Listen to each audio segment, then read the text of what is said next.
হিরে ব্যাপারী, এইবারে তো দেখা যায় গরুর হাটে ভালো গরু বিক্রি করে ফেলাইছ। আমগো তো কোনো টিপস দেস নাই, দে আঙ্গরও টাকা দে। বুঝলাম না ভাই, আপনারা কারা আর আপনাদেরকে টাকা পয়সা দিব কেন? আমার গরু আমি বিক্রি করছি। ও বুঝছি, সোজা আঙ্গুলে ঘি উঠে না। তাহলে এক কাজ কর, আঙুলটা বেঁকা করে ধর। ভাই আপনারা কি করতেছেন এইসব? আমার টাকা নিতেছেন কেন? ওই বেটা, ভাই, স্যার, ভাই বলো, আমার এই সব টাকা টাকা নিয়েন না ভাই। যা বাটা ভাগ। ভাই আমার টাকা নিয়েন না ভাই, এইটা আমার কষ্টের টাকা ভাই। ভিডিওটা দেখে কি বুঝলেন? কথাই আছে না, অতি লোভে তাতি নষ্ট।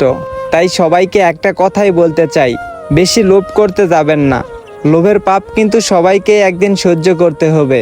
আর ইসলামের দৃষ্টিতে দেওয়া আছে কুরবানি সবাই হালালভাবে দিবেন, হালাল টাকায় দিবেন, কোনো অবৈধ টাকায় কুরবানি দেওয়া যাবে না।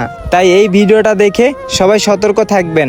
আর কুরবানি কেনার আগে সবাই অসৎ না, সৎভাবে কুরবানি কিনবেন।